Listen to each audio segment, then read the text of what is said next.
এবার বিস্তারিত। স্বাগত বক্তৃতাটাই আমার ছিল। তো আজকে আমরা যে আপনারা অনেক কষ্ট করে এখানে যারা আসছেন, যারা সহযোগিতা করেছেন, তো তাদের প্রতি আমার আন্তরিক ধন্যবাদ এবং কৃতজ্ঞতা। আমার অ্যাক্টিভিস্ট বন্ধুদের সহযোগিতার কারণে আমরা এই জিনিসটাই আমরা করতে পেরেছি। আমাদের এই যে গত 16 বছর ধরে আমরা ভোক্তা অধিকার দিবস পালন করছি, বাংলাদেশের 43টা জায়গায় আমরা কাজ করছি, কিন্তু সকালে কোনোদিন আমরা প্রোগ্রাম করি নাই, এই প্রথম। এবং 1 নাম্বার রোজার দিন, তারপরে সকালে। তো এই জন্যই হয়তো আমাদের অনেক ভোক্তারা যারা আমাদের অ্যাক্টিভিস্ট আছেন অনেকে ঘুমাচ্ছেন। এই ঘুমাচ্ছেন বলেই যে আমরা মানে অনেক জিনিস বেশি দামে খাচ্ছি। আমরা এই যে আজকে ভোক্তা অধিকার দিবস আমরা চট্টগ্রাম পালন করছি, এরকম বাংলাদেশের 43টা জেলায় পালিত হচ্ছে। আমাদের যেখানে 5 জন লোক আছে, আমরা তাদেরকে বলছি আপনারা 5 জন, এখানে স্বর্ণের কিছু নাই। আস্তে আস্তে আমাদের শক্তি যেখানে যেটুকু সেটুকু নিয়ে আমরা যাতে কথা বলি, অন্তত 5 জন লোক যদি রাস্তায় নামে, অন্তত 100 লোক দেখবে, 100 লোকের ভিতরে একটা জাগরণ তৈরি হবে যে ভোক্তা অধিকার। অনেকে মনে করে যে ভোক্তা অধিকার তো এটা সরকারের দায়িত্ব। যদি বলেন যে কিছু দায়িত্ব সিটি কর্পোরেশনের, কিছু দায়িত্ব সরকারের, কিছু দায়িত্ব ফায়ার ব্রিগেডের, তাহলে আমাদের দায়িত্ব নাগরিক হিসাবে আমার দায়িত্বটা আমাদেরকে পালন করতে হবে। সেই বিষয়টা আমরা এই বছর রেলি করেছি, আমরা গত বছর রেলি করেছি, এই বছর আমরা গত বছর যা রেলি করেছি তার 4 ভাগের 1 ভাগ লোক আজকে আমাদের এখানে উপস্থিত হয়েছে। একটা পরিবেশ পরিস্থিতির কারণে বা আমাদের অভিজ্ঞতা ছিল না সেই রোজার দিনের প্রস্তুতিটা কি করে নেওয়া প্রয়োজন, সেই জন্যই এই জিনিসটা হয়েছে। আরেকটা জিনিস হচ্ছে যে আমাদের এখানে যে ভোক্তা অধিকারের বিষয়টা, এখন অধিকারের বিষয়টা সবকিছুতেই সমঝোতার একটা বিষয় আছে। আপনি আদালতে যাবেন, বলছে কোন কোর্ট কন্ট্যাক্ট করে, যদি বলেন যে পত্রিকায় আমাদের নিউজ আসার কথা বলে যে পত্রিকা কন্ট্যাক্ট করে, সব জায়গায় যদি আমাদের কন্ট্যাক্ট করতে হয়, প্রত্যেক লোককে তার জায়গায় একটু সচেতন হতে হবে, একটু এগিয়ে আসতে হবে। তবেই যেমন যারা চট্টগ্রামে আমরা কাজ করলেও, চট্টগ্রামে মানে বিভিন্ন জায়গায় আমাদের কার্যক্রম থাকলে, সর্বত্র কার্যক্রম থাকলেও যে চট্টগ্রামে আমাদের বড় ধরনের প্রতিনিধিত্ব আছে, কিন্তু সরকারি দপ্তরগুলো আমাদেরকে ডাকে না। আজকে সার্কিট হাউসেও একটা প্রবলেম হচ্ছে, তো দেখবেন ওদের ছবি কিন্তু পত্রিকায় কালকে আসবে। ওদের সার্কিট হাউসের সামনে যে গোল চত্বরটা আছে, ওনারা রেডি করবেন গোল চত্বরে। গত বছর আমরা মানে সিটি কর্পোরেশনের সাবেক যে তত্ত্বাবধায়ক মানে সভাপতি নিয়ে আমরা কাজীরদুয়ারি থেকে চট্টগ্রামের প্রেস ক্লাবে রেলি করেছি প্রায় 200 মানুষ নিয়ে, কিন্তু আমাদের সংবাদ পত্রিকায় আসে নাই। কেন আসে নাই? এখন অনেকে বলে যে পত্রিকা কন্ট্যাক্ট করেন। আমরা যদি মানে সংগঠন করতে আমরা হিমশিম খাচ্ছি, তারপরে পত্রিকা কন্ট্যাক্ট এত কিছু তো আমরা পারবো না। সেই কারণে আমি সাংবাদিক ভাইদের প্রতি আমাদের অনুভূতি এগিয়ে আসতে হবে। আমাদের পাশে যদি এগিয়ে না আসেন, আমাদের কর্মকাণ্ডকে যদি তুলে না ধরেন, তাহলে আমাদের লোকের মধ্যে উৎসাহটা সেরকম থাকবে না।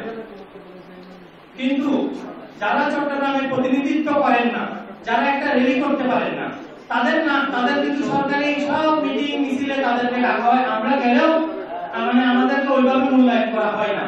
তো এই জিনিসটাই আমরা যে যাদের অবস্থান থেকে এই বিষয়টা তুলে দিবেন। চট্টগ্রামে ভোক্তা অধিকার, আমি মনে করি যে ভোক্তা অধিকার একটা সংগঠন করলে হবে না। ভোক্তা অধিকারের যে পরিস্থিতি খারাপ, চট্টগ্রামের যতগুলো স্বেচ্ছাসেবী সংগঠন আছে, বাংলাদেশের যত স্বেচ্ছাসেবী সংগঠন আছে, সবাইকে সবার অবস্থান থেকে তারা ভোক্তা অধিকার নিয়ে কাজ করতে পারে না, এটা ঠিক আছে, কিন্তু তারা সবাই ভোক্তা, মানে সবাই ভোক্তা। অনেকে আমরা গত বছর প্রায় 5-7টা সংগঠন যুক্ত হয়েছে, এই বছর কোনো সংগঠন যুক্ত হয়নি।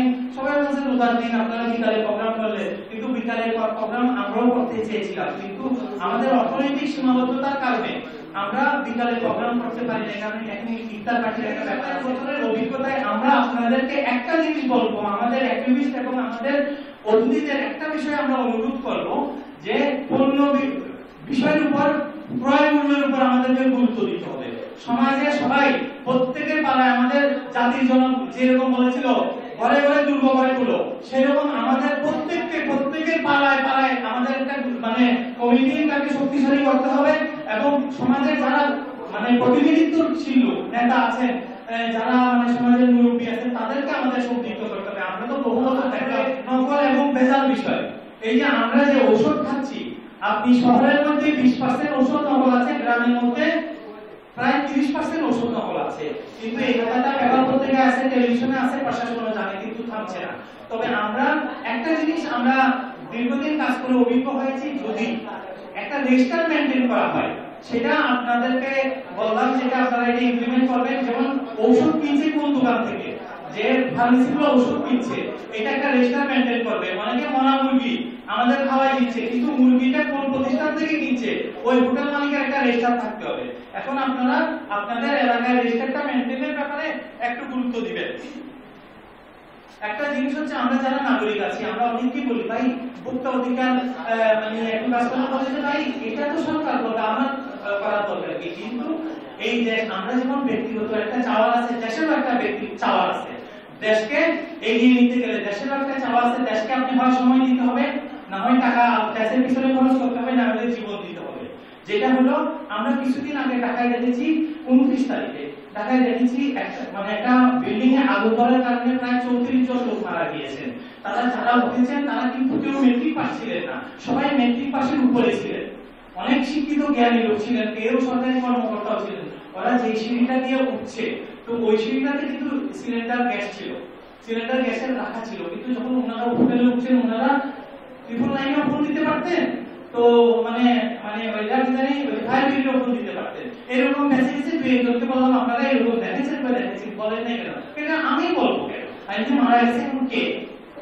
আপনাকে জীবন দিয়ে হলো, যদি দেশের প্রতি অবহেলা করেন, জীবন দিয়ে হলো আপনাকে সেই দিন দেশের প্রতি, দেশ আপনাকে খারাপ পারলেও আপনাকে একটা শিক্ষা দিছে, খারাপ পারলে একটা পুলিশ ব্যবস্থা দিছে, খারাপ পারলে একটা রাস্তা দিছে।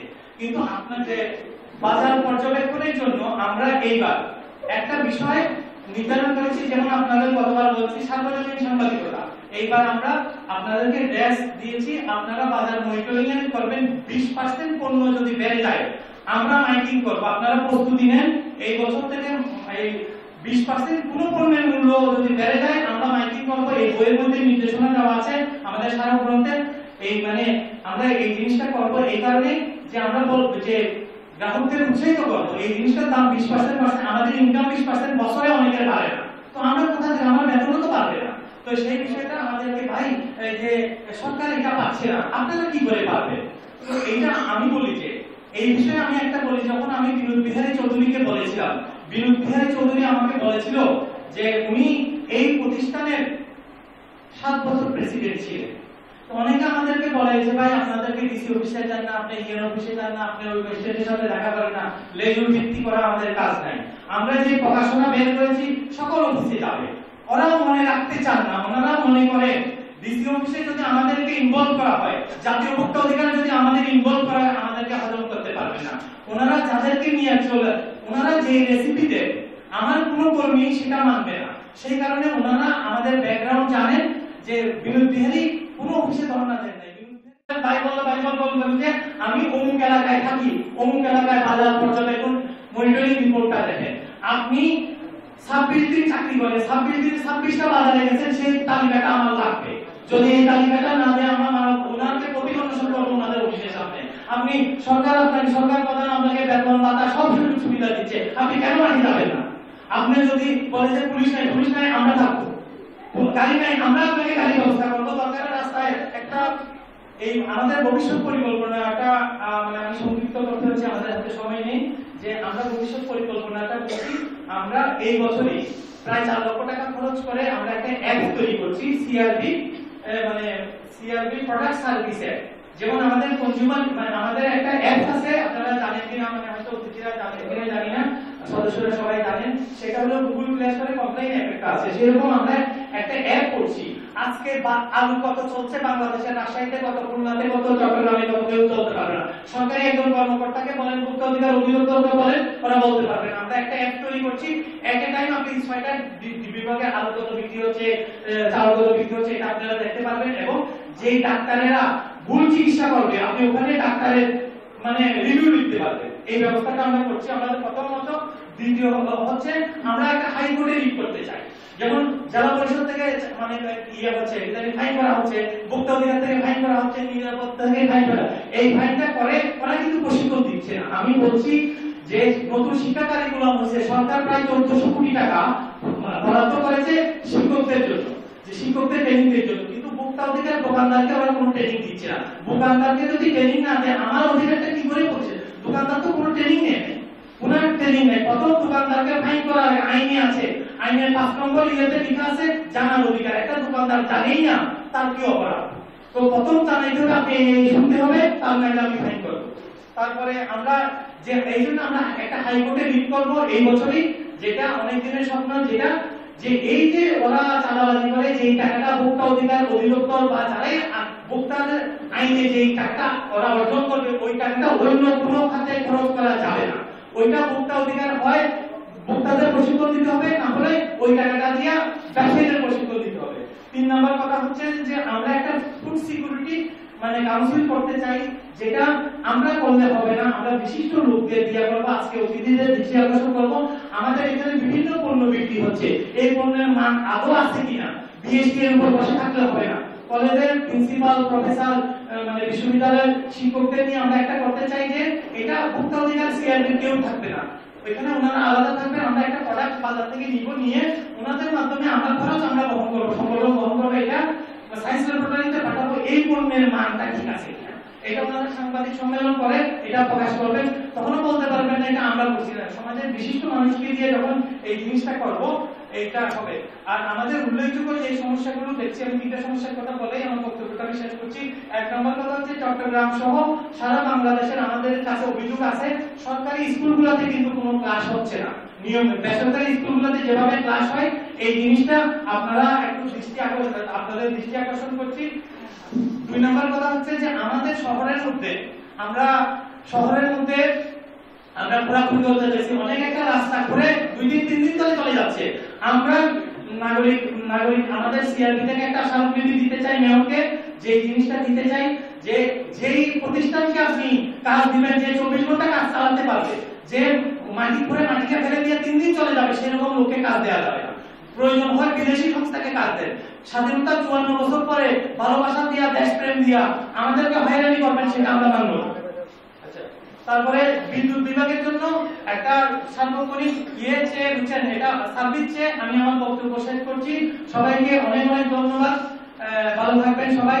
অতিথিকে এতক্ষণ সঙ্গে থাকা ধন্যবাদ সবাইকে।